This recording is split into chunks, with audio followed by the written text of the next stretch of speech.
ഞാൻ സത്യത്തിൽ ഉറങ്ങിയിട്ടുണ്ടാവും ഒരു 3.5 വർഷമൊക്കെ ആയിട്ടുണ്ടാവും. ഞാൻ ഉറങ്ങിയിട്ട് രാത്രി സമയത്ത്. ഇത് ഏറ്റവും വലിയ ധൈര്യം എന്ന് പറയുന്നത് എൻ്റെ ഭാര്യയാണ്. എന്തുണ്ടല്ലോ ഇപ്പം ഇമ്മ വയറ്റുനിന്ന് പോകുകയാണെങ്കിൽ കൈക്ക് ഇങ്ങനെ പിടിക്കോളൂ. ഇമ്മാൻ്റെ ചോദ്യങ്ങൾ അതൊരു പ്രത്യേകമാണ്. ഭയങ്കരമായിട്ടുള്ള ഒരു എന്താ പറയുക, ഭയങ്കരമായിട്ടുള്ള ഒരു സംഭവം. ഞാൻ എന്താണോ എൻ്റെ ശരീരം അതിൻ്റെ മരയിൽ നിന്ന് കിട്ടുന്നതാണ്. ഞാൻ അങ്ങനെ ഭക്ഷണം കഴിക്കാണ്ടോ അല്ലെങ്കിൽ ചോറ് വയ്ക്കാണ്ടോ എന്ന് പറഞ്ഞിട്ടില്ലെങ്കിൽ ഇമ്മ പറയും ഇതിനെ അറിയിച്ചാൽ ചോറ് വെച്ചൂലേ. അതൊക്കെ ചോദിക്കണമെങ്കിൽ ഒരു ഇമ്മമാരനെയാണ്. നമ്മൾ എത്ര കുഴങ്ങി ചെന്നാലും എത്ര വിഷയത്തിൽ ചെന്ന് കഴിഞ്ഞാലും ആ ഒരു ചോദ്യം ഇപ്പോൾ പറയുമ്പോൾ സങ്കടം വരച്ച ആ സമയത്ത് ചെല്ലുന്ന സമയത്ത് എന്നോട് ചോദിക്കാറ് എന്താ കറുത്തുകണമെന്ന് ചോദിക്കും.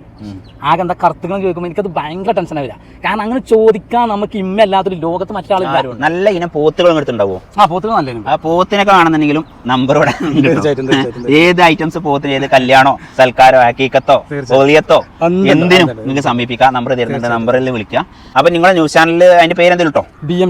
BM ന്യൂസ് എന്നാണ്. മഞ്ചേരി മെഡിക്കൽ കോളേജ് പേരുമേ ബോർഡുമേ മെഡിക്കൽ കോളേജാണ് ഇപ്പോൾ റെഫർ ചെയ്തുകൊണ്ടിരിക്കുകയാണ്. ഏത് കാലത്താണോ റെഫറിംഗ് നിർത്തുന്നത് അന്നേ ഞങ്ങൾ മഞ്ചേരി മലപ്പുറക്കാര് മെഡിക്കൽ കോളേജ് അംഗീകരിക്കുള്ളൂ. അതാണ് പറഞ്ഞിട്ടോ. കാരണം ഒരു ചുടുവെള്ളം പോലും മുകളിലല്ല. ഒരാൾ ഹോസ്പിറ്റലിൽ അഡ്മിറ്റ് ആയി കിടക്കുമ്പോൾ ഒരു ചുടുവെള്ളത്തിന് താഴത്ത് ഇറങ്ങിയിട്ട് പോകണം.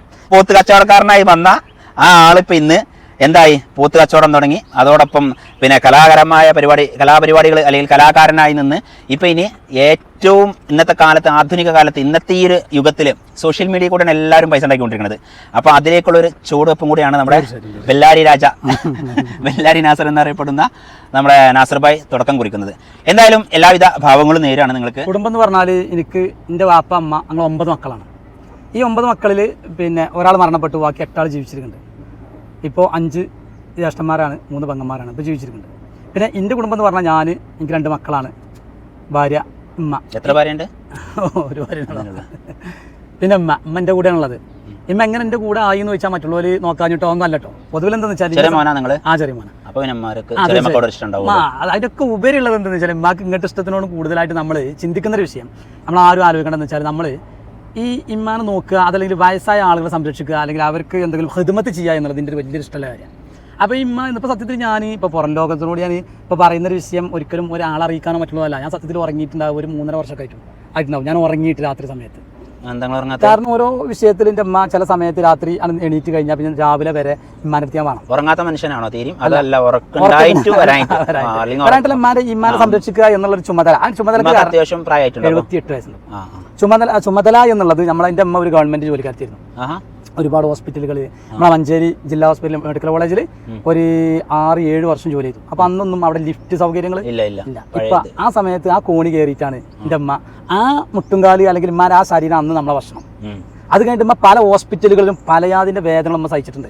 അപ്പൊ ഇതൊക്കെ ഞാൻ എന്താണോ എൻ്റെ ശരീരം അതിന്റെ മരയിൽ നിന്ന് കിട്ടുന്നതാണ് തീർച്ചയായിട്ടും. അപ്പൊ നമ്മൾ എന്താ തിരിച്ച് നമ്മൾ ഹിദ്മത്തല്ല, അവരോട് ചെയ്യേണ്ട കടമയിൽ നമ്മൾ അവരോട് ചെയ്യേണ്ട കടമ എന്ന് പറഞ്ഞാൽ അതൊന്നും അല്ല. നമ്മളിപ്പോൾ ഒരു 3 വർഷത്തെ ഉറക്കേ പോയിട്ടുള്ളൂ, പക്ഷെ അതല്ല കടമ എന്ന് പറഞ്ഞാൽ എത്രയോ മുകളിലുണ്ട്. ഇപ്പൊ നമ്മളൊന്നും ചെയ്യുന്നത് ഒന്നുമല്ല, പക്ഷേ ഇതിനൊക്കെ ആൾ മെയിൻറ്റെയിൻ ചെയ്യലും ഇത് ഏറ്റവും വലിയ ധൈര്യം എന്ന് പറയുന്നത് എൻ്റെ ഭാര്യയാണ്. എന്തുണ്ടല്ലോ ഇപ്പം നമ്മൾ വയറ്റുനിന്ന് പോകുകയാണെങ്കിൽ കൈക്ക് ഇങ്ങനെ പിടിക്കോളൂ, ഛർദ്ദിക്കണേ. അങ്ങനത്തെ ഒരാളെ എന്ന് വെച്ചാൽ ജീവിതത്തിൽ ഞാൻ എല്ലാവരും കുറ്റപ്പെടുത്തുന്നില്ല, പക്ഷേ എല്ലാവർക്കും ഓരോരോ മെൻറ്റാലിറ്റിയിൽ പോകുമ്പോൾ അതിൽ ഏറ്റവും വെറൈറ്റി ആയിട്ട് എൻ്റെ ഭാര്യ എന്നുള്ളതിനെക്കാട്ടിലും ഞാൻ കാണുന്നത് അവളെ ഞാൻ ആ കാര്യത്തിൽ ബഹുമാനിക്കപ്പെടുന്ന ഒരു പെണ്ണാണ്. കാരണം എൻ്റെ ഭാര്യ എന്നുള്ളതല്ല, കാരണം അത്രത്തോളം എൻ്റെ അമ്മാനെ സ്നേഹിക്കണമെന്ന് പറഞ്ഞാൽ ഞാൻ പോരുമ്പോൾ എൻ്റെ വീട്ടിൽ നിന്ന് തിരിച്ചു ചെല്ലും വരെ സംരക്ഷിക്കുക എന്ന് പറഞ്ഞ ഒരു ധൈര്യമാണ്. അമ്മക്ക് ശരിക്കും പിന്നെ എന്താ പറയുക, ആ ഒരു ബുദ്ധി നഷ്ടപ്പെട്ടുണ്ടോ? ഞാൻ ബുദ്ധി ഇപ്പോൾ ആവറേജ് ഇപ്പോൾ സംസാരിക്കൽ ഒക്കെ വളരെ ഇതാണ്. എന്ന് വെച്ചാൽ ഇപ്പോൾ അമ്മ കരുതിയതല്ല, നമ്മൾ കരുതിയാലും സംസാരിക്കുക. അതേപോലെ അമ്മക്ക് ചെവി കേൾക്കില്ല. ഈ ചെവി കേൾക്കില്ല എന്നുണ്ടെങ്കിൽ പിന്നെ എൻ്റെ മക്കളാവട്ടെ, എൻ്റെ മക്കളെ ഞാൻ പഠിപ്പിച്ചിട്ടുള്ളത് ഇമ്മ ഒന്ന് ഇരിക്കുകയാണെങ്കിൽ പിടിച്ചു കൊടുക്കണം. 2 മക്കളും അങ്ങനെ തന്നെയാണ്. എത്ര കണ്ട് എൻ്റെ മോൻ ചിലപ്പോൾ ചീത്തറ ചില സമയത്ത് മാനത്ത് എത്തിപ്പെട്ടില്ലെങ്കിൽ അത്രത്തോളം ഞാൻ മക്കളെ വളർത്തുന്നതാണ്. നാളെ നേരം പോലത്തെ എനിക്കും ഈ ഒരു അവസ്ഥ വരാതിരിക്കട്ടെ. വരികയാണെങ്കിൽ നമുക്ക് ഉണ്ടാവുന്ന മക്കളാണ്.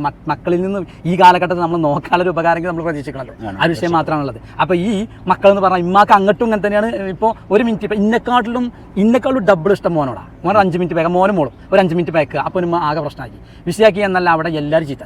ഇപ്പോൾ അതേപോലെ അതാണ് മെയിൻ പ്രശ്നം. എന്ന് വെച്ചാൽ ഈ മോനെ 1 മിനിറ്റ് സ്കൂളിൽ നേരം വയ്ക്കാൻ മതി, അപ്പോഴും ഭാര്യനെ അടക്കം പോയി തെരഞ്ഞു പോയിപ്പിക്കും. അത് അവരോടുള്ള ഇഷ്ടമാണ്. മനസ്സിലാക്കുന്നത് ഉമ്മാൻ്റെ ഒരു തെറ്റായിട്ടോ അല്ലെങ്കിൽ ഉമ്മാൻ്റെ ഒരു നമ്മളോട് ഇഷ്ടമായിട്ടല്ലത്. അതേപോലെ ഞാനൊരു 1 മിനിറ്റ് ഒരു 9 മണി കഴിഞ്ഞിട്ട് ഞാൻ വീട്ടിലെത്തില്ലെങ്കിൽ ഇമ്മനെ ഉറങ്ങില്ല. ഞാൻ ചെന്നൈക്കിനെ മാന ആദ്യം പോയിട്ട് മാൻ്റെ അടുത്ത് പോയിട്ട് കെട്ടിപ്പിടിച്ച് കടന്ന് ഉമ്മക്ക് കുറെ ഉമ്മക്ക് കൊടുത്ത് അങ്ങനെ മാനെ സന്തോഷിപ്പിച്ചിട്ട് മാനെ ചിരിപ്പിച്ചിട്ട് ഞാൻ ഭക്ഷണം കഴിക്കാൻ വരുള്ളൂ. തീർച്ചയായും അതേപോലെ ഭക്ഷണം കഴിക്കാൻ ഒരു വട്ടെങ്കിലും ഒരു പ്രാവശ്യമെങ്കിലും ഞാൻ മാനോട് പോയിട്ട് ഞാൻ ഭക്ഷണം കഴിക്കാണ്ടോ അല്ലെങ്കിൽ ചോറ് വയ്ക്കാണ്ടോ എന്ന് പറഞ്ഞിട്ടില്ലെങ്കിൽ ഇമ്മ പറയും ഇതിനെ അറിയിച്ചാൽ ചോറ് വെച്ചൂലേ. അതൊക്കെ ചോദിക്കണമെങ്കിൽ ഒരു ഇമ്മമാരനെയാണ്. നമ്മൾ എത്ര കുഴങ്ങി ചെന്നാലും എത്ര വിഷയത്തിൽ ചെന്ന് കഴിഞ്ഞാലും ആ ഒരു ചോദ്യം ഇപ്പോൾ പറയുമ്പോൾ സങ്കടം വരച്ച ആ സമയത്ത് ചെല്ലുന്ന സമയത്ത് എന്നോട് ചോദിക്കാറ് എന്താ കറുത്തുകളെന്ന് ചോദിക്കും. ആകെ എന്താ കറുത്തുകളെന്ന് ചോദിക്കുമ്പോൾ എനിക്കത് ഭയങ്കര ടെൻഷൻ ആവില്ല. കാരണം അങ്ങനെ ചോദിക്കാൻ നമുക്ക് ഇമ്മല്ലാത്തൊരു ലോകത്ത് മറ്റാളും ഉണ്ടാവില്ല. എത്ര ഉള്ള അപ്പോൾ നമ്മൾ വീട്ടിൽ കയറുന്ന സമയത്ത് നമുക്ക് എന്താണ് നമ്മൾ കയ്യിലുള്ളത് നോക്കാൻ ആളുണ്ടാവുള്ളൂ. ഒരു പക്ഷേ അവർ തെറ്റിയാറായിട്ടല്ല, അവരൊക്കെ നമ്മളിലുള്ള ഉമ്മ, മക്കള്, ഭാര്യ, അവരിൽ നിന്ന് ഓർമ്മ സൃഷ്ടിക്കപ്പെട്ടിട്ടുള്ള വർഷം വരാം. ഇമ്മാൻ്റെ ചോദ്യങ്ങൾ അതൊരു പ്രത്യേകമാണ്. ഭയങ്കരമായിട്ടുള്ള ഒരു എന്താ പറയുക, ഭയങ്കരമായിട്ടുള്ള ഒരു സംഭവം. ഇറങ്ങി പോരുമ്പോൾ പറയും ഇനി വെയിൽ കൊള്ളണ്ട, അല്ലെങ്കിൽ മറ്റുള്ള വഴിക്ക് പോകണ്ട, നേരത്തെ കാലത്ത് വന്നോളൂ. അവർ 9 മണി കഴിഞ്ഞാൽ ചോദിക്കും ഓ വന്നിട്ടില്ലേ. ഞാൻ വന്നിട്ടില്ല എന്നുണ്ടെങ്കിൽ ഇമ്മ കടക്കൂല ഇരിക്കും, ഇരുന്നിട്ട് ഇങ്ങനെ ചില സമയത്ത് അവിടേക്ക് നമ്മൾ ഏറ്റവും വലിയ വിഷയം നമുക്ക് അറിയാണ് എൻ്റെ കുട്ടിക്ക് എന്താ പറ്റി. സത്യത്തിൽ പറഞ്ഞാൽ എല്ലാവർക്കും അറിയാം എനിക്കൊന്നും പറ്റിയിട്ടില്ല എന്നറിയാം. പക്ഷേ 78 വയസ്സായ ഉമ്മാനോട് എന്താണ് എൻ്റെ ഭാര്യ പറഞ്ഞ് മനസ്സിലാക്കി കൊടുക്കുക അവിടെയാണ്. അതാണ് അച്ഛൻ കൂടി. അപ്പം ഞാൻ പറഞ്ഞു കൊണ്ടുവന്നത് ഞാനത് പുറം ലോകത്തിനോട് പറയാനുള്ള കാരണം അതൊരു ഞാൻ ചെയ്യുന്ന കാര്യങ്ങൾ ഞാനൊരു ആളുടെ പറഞ്ഞതല്ല, മറ്റുള്ളവർക്ക് പ്രചോദനമാവാൻ വേണ്ടിയിട്ടാണ് തീർച്ചയായിട്ടും. കാരണം അതേ ബാക്കിയുള്ളൂ എന്നുള്ള. ഇപ്പം ആരും എന്നോട് സംസാരിക്കുകയാണെങ്കിലും ഉമ്മാരെ കൂടെ എൻ്റെ നാട്ടിലാണെങ്കിലും ഒരു കാര്യം വിഷയം എന്താണ് അമ്മാൻ്റെ വിശേഷം, ഉമ്മാൻ്റെ അങ്ങനെ ചോദിക്കുന്ന സമയത്ത് നമുക്ക് തന്നെ ഇഷ്ടമാണ്. അപ്പോൾ അവരും പറയുന്നത് എനിക്ക് 2 ഭാഗങ്ങളും എന്ന് വെച്ചാൽ നമ്മളെ വിശ്വാസപ്രകാരം ദുന്യാവും ആഗ്രഹമാണല്ലോ. അതിൽ എന്താണെങ്കിലും അതിൽ എനിക്ക് ഒരു ഇത് മേലായ റബ്ബ് എനിക്ക് തരുമെന്ന് അതൊക്കെ നമുക്ക് കൂടുതലായിട്ടുള്ളൊരു ഇഷ്ടമാണ് വരിക. അങ്ങനെയാണ്. അപ്പോൾ ഇപ്പോൾ ഞാനുള്ളത് ഞാൻ 2 മക്കള്, ഉമ്മ, ഭാര്യ, അങ്ങനെയൊക്കെയുള്ള കാര്യങ്ങൾ. പിന്നെ അതുപോലെ വീട് സ്വന്തമായിട്ടുണ്ടോ, അതുപോലെ ബിസിനസ് ഏത് രീതിയിലാണ് നിങ്ങൾ മുന്നോട്ട് പോകുന്നത്? ഇപ്പോൾ ഞാൻ ഏത് വിഷയം അപ്പോൾ ഞാൻ എന്ത് ചെയ്തിരുന്നു, നമ്മളെ അടുത്തുള്ള ഒരാളായിരുന്നു, നമ്മുടെ സുഹൃത്ത് അബു എന്ന് പറഞ്ഞ ആളുണ്ടായിരുന്നു. ആ ഒരു പൊതുവിൽ ഒരു മറ്റേ പേരാണ് പോത്തച്ചവടത്തിൻ്റെ ആളുകളാണ് മുണ്ടയിൽ. അപ്പോൾ അവരോട് കൂടെ നമ്മൾ തമിഴ്നാട് പോയി കൊണ്ടുവന്നിരുന്നു. ഇപ്പോൾ പിന്നെ ഞാൻ മെയിനായിട്ട് ഈ രാത്രി സമയത്ത് വിട്ട് നിൽക്കാൻ കഴിയാത്തതുകൊണ്ട് ഞാൻ എന്തല്ല ഈ നാട്ടിൽ നിന്ന് ജംഷി എന്ന് പറഞ്ഞ ആളുണ്ട് എൻ്റെ സുഹൃത്ത്, അവൻ്റെ കൂടെ പോയിട്ട് ചിലപ്പോൾ ബ്രോക്കർ കച്ചവടം ചെയ്യും. അതിൽ പുറത്തുള്ള ആളുകൾക്ക് പോയിട്ട് എടുത്തുകൊണ്ട് അവർക്ക് ബ്രോക്കർ കച്ചവടം ചെയ്ത് കൊടുക്കുക. അപ്പോൾ ഞാൻ അതോടെ കൂട്ടത്തിൽ വെക്കട്ടെ, നല്ല ഇനം പോത്തുകൾ എടുത്തുണ്ടാവുമോ? ആ പോത്തുകൾ നല്ല ആ പോത്തിനൊക്കെ കാണുന്നുണ്ടെങ്കിലും നമ്പർ ഇവിടെ ഏത് ഐറ്റംസ് പോത്തിന്, ഏത് കല്യാണോ, സൽക്കാരോ, ഹക്കീക്കത്തോ, ഓലിയത്തോ എന്തിനും നിങ്ങൾക്ക് സമീപിക്കാം. നമ്പർ തരുന്നുണ്ട്, നമ്പറിൽ വിളിക്കാം. പിന്നെ വേറൊരു കാര്യം, പിന്നെ നമ്മളെ റഷീദ് ഭായി പറഞ്ഞു കേട്ടതാണ് സ്വന്തമായിട്ടൊരു വീടില്ല എന്നൊക്കെ പറയുന്നുണ്ട്. അത് എത്രത്തോളം സത്യമാണെന്ന് എനിക്ക്.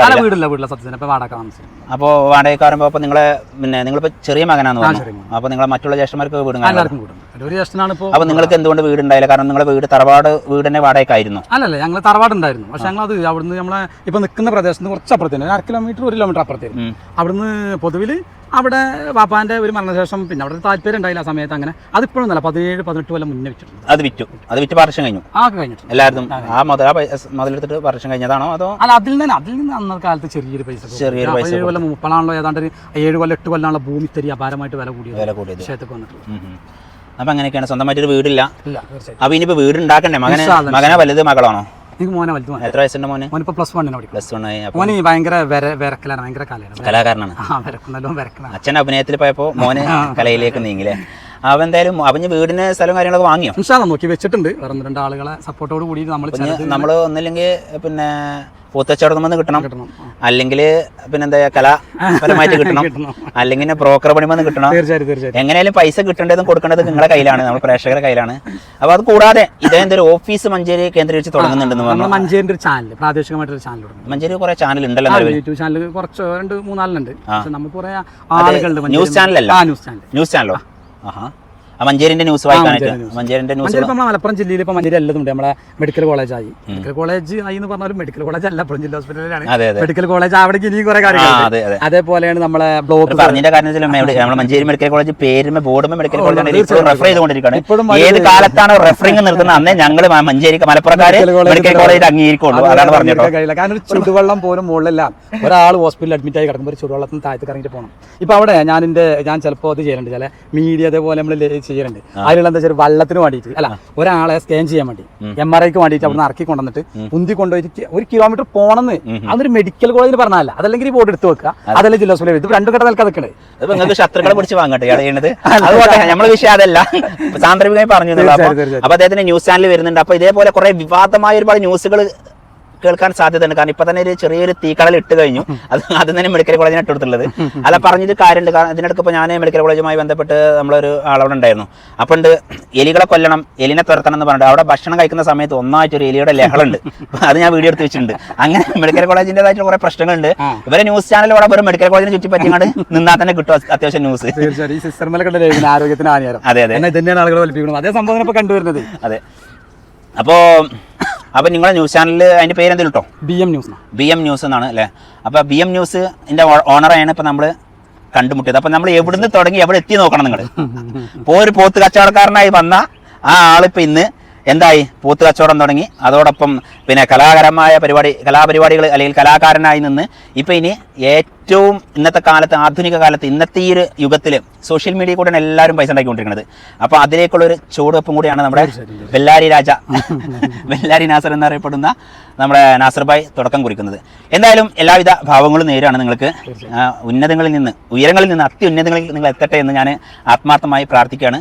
പ്രേക്ഷകരോട് പറയാനുള്ളത്, ഇദ്ദേഹത്തിൻ്റെ ചാനലായാലും ഇദ്ദേഹത്തിൻ്റെ പ്രോഗ്രാം ആയാലും എന്താണോ നിങ്ങൾ കാണുന്നത് അത് ജസ്റ്റ് ഒന്ന് ലൈക്ക് ചെയ്യുക, ഷെയർ ചെയ്യുക, സപ്പോർട്ട് ചെയ്യുക. അപ്പോൾ ഓക്കെ. ശരി.